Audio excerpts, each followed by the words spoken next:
حضرت شاہ ولی اللہ محدث دہلوی نے اپنی کتاب ہمعات میں یہ ارشاد فرمایا ہے کہ دین اسلام کی دو حیثیتیں ہیں، ظاہری اور باطنی۔ اللہ تعالیٰ نے حضور صلی اللہ علیہ وسلم کو انسانوں کی ہدایت کے لیے مبعوث فرمایا اور دین کے قیام اور اس کی حفاظت کے سلسلے میں آپ صلی اللہ علیہ وسلم سے نصرت کا وعدہ فرمایا، اور اللہ تعالیٰ کا یہ ارشاد اور ہم ہی اس کی حفاظت کریں گے اسی امر کی طرف اشارہ کرتا ہے۔ چنانچہ اللہ تعالیٰ کی اسی نصرت اور مدد کی برکت سے ہی آپ صلی اللہ علیہ وسلم کا دین تمام ادیان پر غالب آیا۔ اس دن کے اشاعت سے اصل مقصود یہ تھا کہ عرب و عجم کے رہنے والوں کی اصلاح ہو اور ظلم و فساد کا پوری طرح قلع و کما کیا جائے۔ مزید برآں یہ معلوم ہونا چاہیے کہ دین اسلام کو دو حیثیتیں ہیں، ایک ظاہری اور دوسرا باطنی۔ جہاں تک دین کی ظاہری حیثیت کا تعلق ہے، اس کا مقصود مصلحت عامہ کی نگہداشت اور اس کی دیکھ بھال ہے، اور اس کی صورت یہ ہے کہ وہ تمام احکامات و معاملات جو اس مصلحت عامہ کے لیے بطور ذرائع اسباب ہیں، ان کا قیام عمل میں لایا جائے، اور جن امور سے اس مصلحت عامہ پر زد پڑتی ہو اور جن امور کی وجہ سے اس مصلحت عامہ میں تحریف ہوتی ہو، ان کو سختی سے روکا جائے۔ یہ تو ہوئی دین کی ظاہری حیثیت۔ اب رہا اس کی باطنی حیثیت کا معاملہ، تو نیکی و اطاعت کے کاموں سے جو دل پر اچھے اثرات مرتب ہوتے ہیں، ان کے احوال و قوائف کی تحصیل دین کی باطنی حیثیت کا مقصود اور نصب العین ہے۔ جب یہ امر واضح ہو گیا کہ دین کی ظاہری اور باطنی دو حیثیتیں ہیں، تو لا محالہ ہمیں تسلیم کرنا پڑے گا کہ رسول اللہ صلی اللہ علیہ وسلم سے دین کی حفاظت کا جو وعدہ فرمایا گیا تھا، اس کی حفاظت کی بھی لازماً دو حیثیتیں ہوں گی۔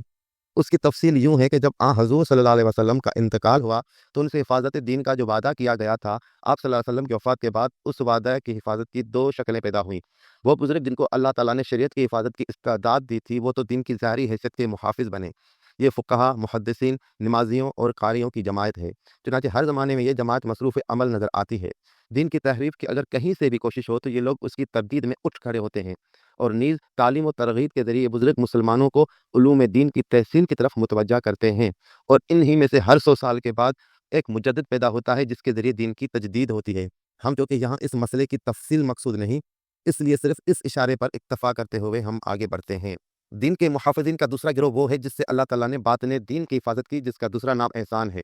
استعداد عطا فرمائی ان کو۔ ہر زمانے میں اس گروہ کے بزرگ عوام الناس کا مرجع و مقام رہے ہیں۔ طاعت و نیکوکاری کے اعمال سے باطن نفس میں جو اچھے اثرات مرتب ہوتے ہیں اور دلوں کو ان سے جو لذت ملتی ہے، بزرگ لوگوں کو ان امور کی دعوت دیتے ہیں، اور نیز یہ انہیں نیک اخلاق اختیار کرنے کی تلقین کرتے ہیں۔ عام طور پر یہ ہوتا آیا ہے کہ ہر زمانے میں اولیاء میں سے کوئی نہ کوئی ایسا بزرگ ضرور پیدا ہوتا ہے جس کو عنایت الہی سے اس امر کی استعداد ملتی ہے کہ وہ باطن دین کے قیام اور اس کی اشاعت کی کوشش کرے۔ باطن دین کے اس مغز اور اس نچوڑ جو احسان یعنی اللہ تعالیٰ کے اس یقین کے ساتھ عبادت کرنا، گویا عبادت کرنے والا اسے اپنے سامنے دیکھ رہا ہے، اگر اتنا نہ ہو تو اسے یقین ہو کہ اللہ تعالیٰ اسے دیکھ رہا ہے، یہ بزرگ اللہ تعالیٰ کی طرف سے اس صفت احسان کا مظہر بنتا ہے، اور باطنی دین کی اشاعت اور اس کی حفاظت کا کام اس طرح اس بزرگ کے ہاتھ سر انجام پاتا ہے۔ اولیاء اللہ میں جو بزرگ اس صفت احسان کا مظہر بنتا ہے، اس کی پہچان یہ ہوتی ہے کہ لوگوں میں اس کی رفعت شان کا عام چرچا ہو جاتا ہے اور خلقت اس کی طرف کھنچی چلی آتی ہے۔ ہر شخص اس بزرگ کی تعریف کرتا ہے، اور نیز جو اذکار و وظائف ملت اسلامیہ میں پہلے سے موجود ہوتے ہیں،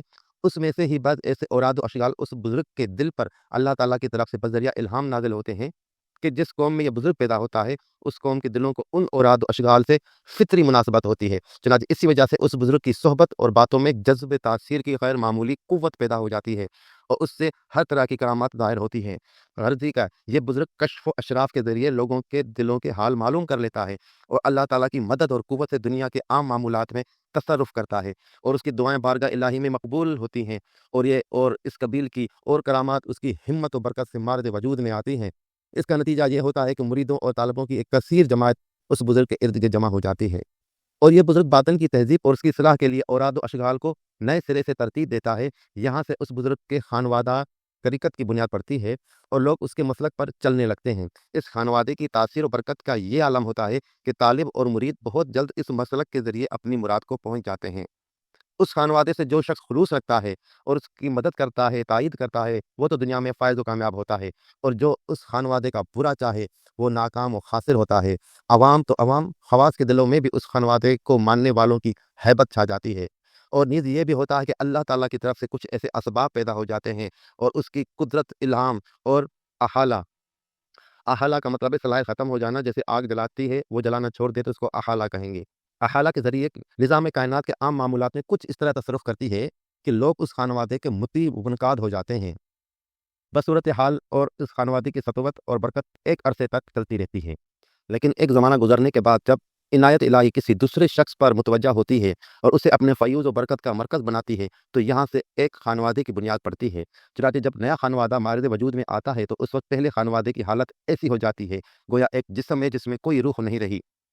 اور پہلے خانوادے کا مسلک طریقت ایسا ہو جاتا ہے کہ اس میں جذب و تاثیر کا نام تک نہیں رہتا، اور کبھی کبھی ایسا ہوتا ہے کہ ایک ہی وقت میں ایک سے زیادہ کتب پیدا ہوں